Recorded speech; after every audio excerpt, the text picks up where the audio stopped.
Assalamualaikum warahmatullahi wabarakatuh.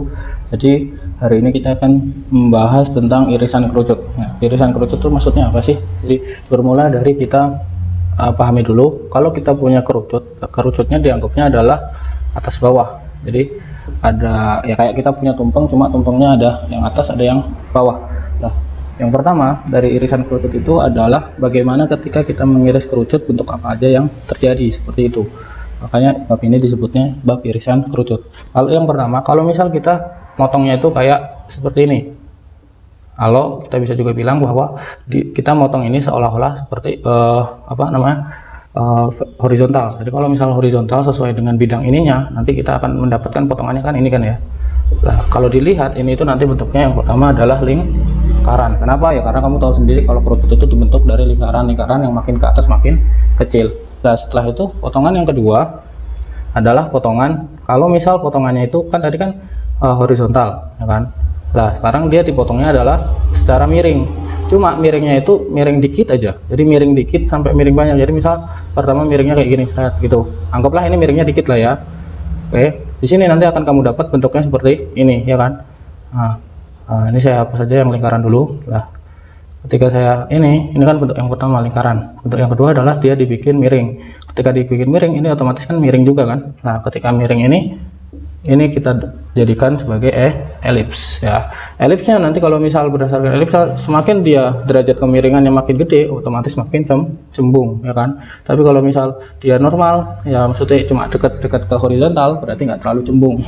Lanjut, setelah itu kita miringnya itu makin lama kan, kalau kita miring terus ya, kita akhirnya dapat sampai kena sini ya kan, kena bawahnya ini, cuma nggak kena atasnya ini ya. Jadi cuma kena bawahnya seret gini kan, dipotong lagi. Nah, ketika kita motong yang sudah kena bawahnya sini, otomatis dia akan membentuk seperti ini ya kan. Nah, terus ininya apa ya, nggak kebuka. Ini yang kita sebut sebagai parabola ini. Nah, kalau nanti ternyata dia makin lama makin miring, potongannya makin lama makin tegak, tek kayak gitu, otomatis kita akan dapat bentuk dimana dia akan memotong atas sama bawah. Jadi seperti apa ya ini.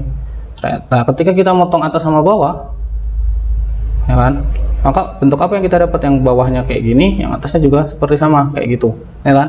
Akhirnya kita jadi bentuknya ada atas ada bawah. Ini yang kita sebut sebagai hiperbola. Jadi ini hiperbola ya, lingkaran, elips sama parabola.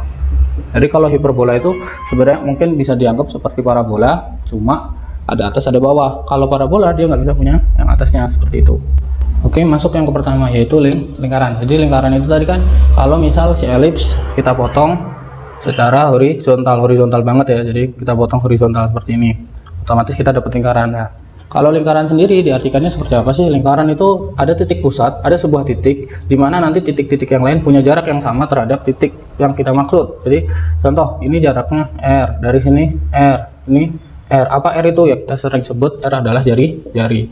Jadi definisinya apa? Kalau misal saya punya titik, terus misal saya misal nyari yang jaraknya misal 2 meter, berarti kalau kita nyari 2 meter kan, di sini 2 meter, tapi kan nggak cuma yang misal kita di A, jaraknya 2 meter dari kita, maka 2 meter itu bukan cuma sini, tapi bisa aja kan ke sini juga sama, di sini juga sama, ke sini juga sama ya kan. Terus akhirnya karena kita bisa ngumpulkan ini, akhirnya kita punya lingkaran seperti itu. Jadi definisinya adalah ketika kita punya kumpulan dari definisi lingkaran adalah kumpulan titik-titik yang berjarak sama terhadap satu titik. Nah, bentuk dari lingkaran atau persamaan lingkaran, karena kita di Kartesius, ada X, Y, ada X-nya, ada Y-nya, maka harus ya, karena kita merupakan posisi, kita harus tahu bagaimana kita membentuk sebuah lingkaran. Modelnya selalu memiliki X kuadrat sama Y kuadrat dijumlahkan. Jadi ciri dari lingkaran itu adalah X kuadrat plus Y kuadrat. Jadi penjumlahan, setelah itu koefisien X selalu sama dengan koefisien Y kuadratnya ya. Jadi koefisien X kuadrat sama dengan koefisien Y kuadrat. Jadi yang pertama dia penjumlahan, dua-duanya sama-sama kuadrat, dua-duanya sama-sama penjumlahan juga, atau koefisien X sama dengan koefisien Y kuadrat. Bisa nggak kalau min? Boleh ya kan.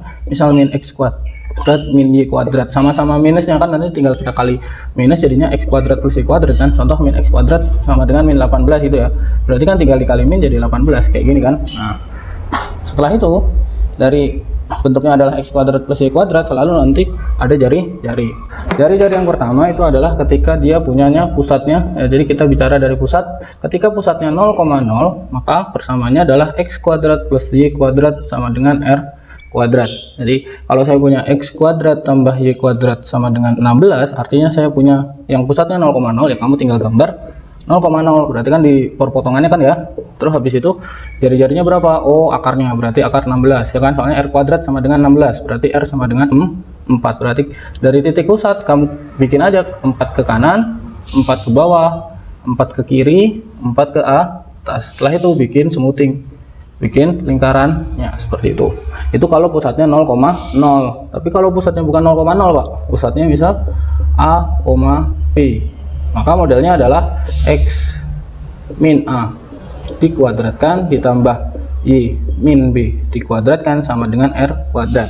Sebagai contoh saya punya x plus 1 kuadrat ditambah y min 2 kuadrat sama dengan misal 81 gitu ya. Berarti gimana caranya? Ya tinggal bikin x plus 1 sama dengan x min a. Ya kan, kalau kamu bikin kayak gini kan jadi ketahuan, oh a sama dengan min 1, y min 2 sama dengan y min b, oh berarti b nya sama dengan 2. Berarti saya punya pusatnya apa? Pusatnya a, b. A, b itu berarti x nya si a berarti min 1,2.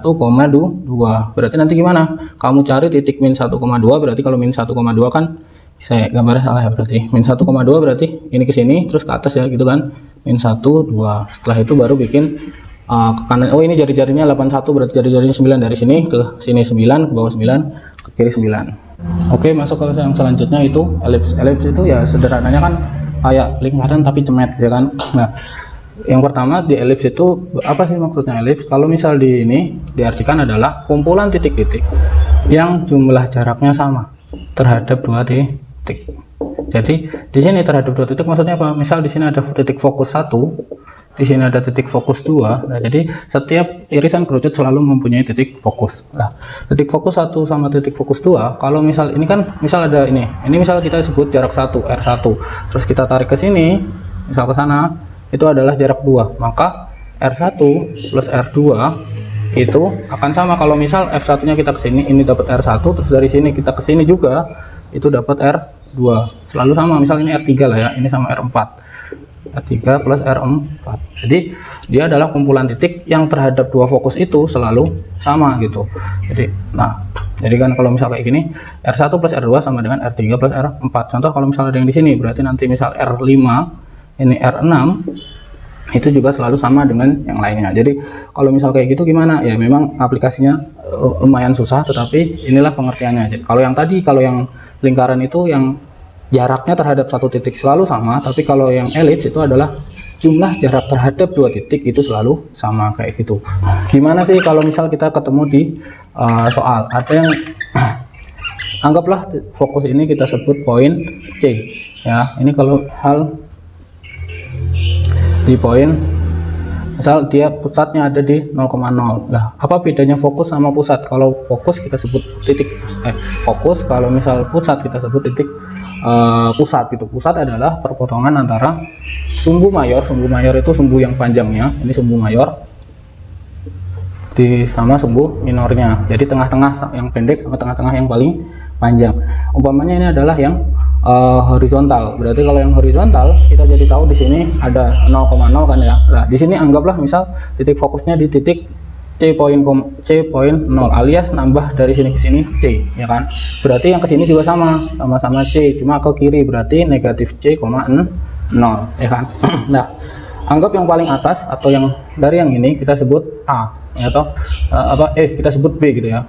B berarti ini 0, B, yang ini berarti sama kan ya. Oke, ini sama sini sama, berarti yang ini negatif B, 0, negatif B. Ini contoh elips yang horizontal ya. Terus yang dari sini kita sebut misal A ya kan, kita sebut A berarti ini A, 0, yang ini min A, dilanjutkan lah.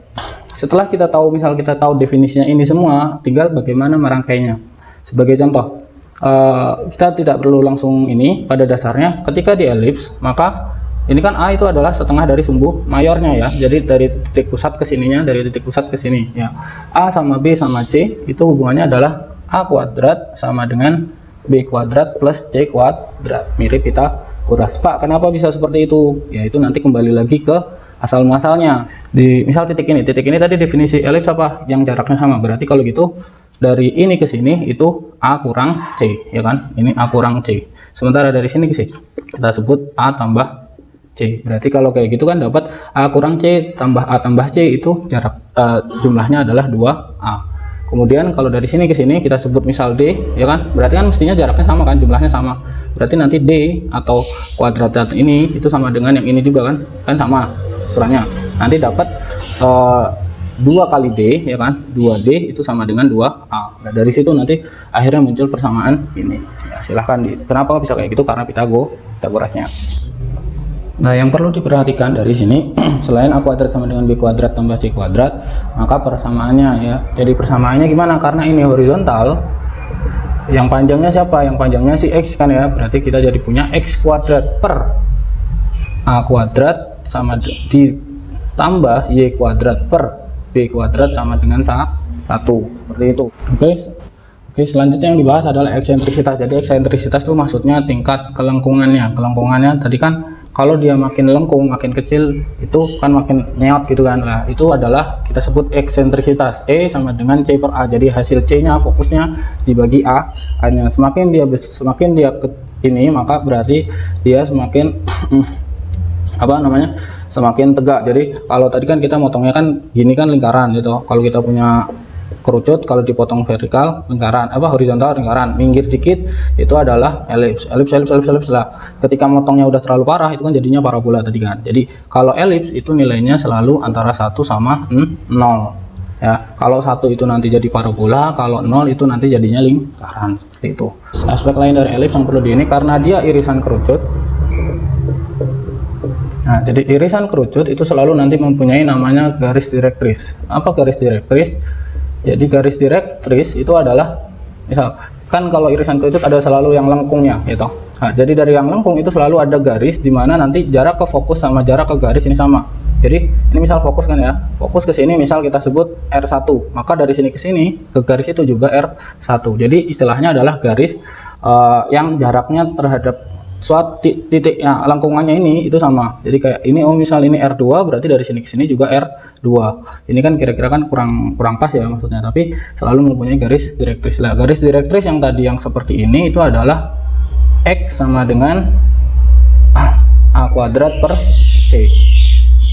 Lupa kenapa X sama dengan ya, karena tadi kita masih membahas yang horizontal ya. Nah, ini tadi adalah horizontal yang pusatnya 0,0.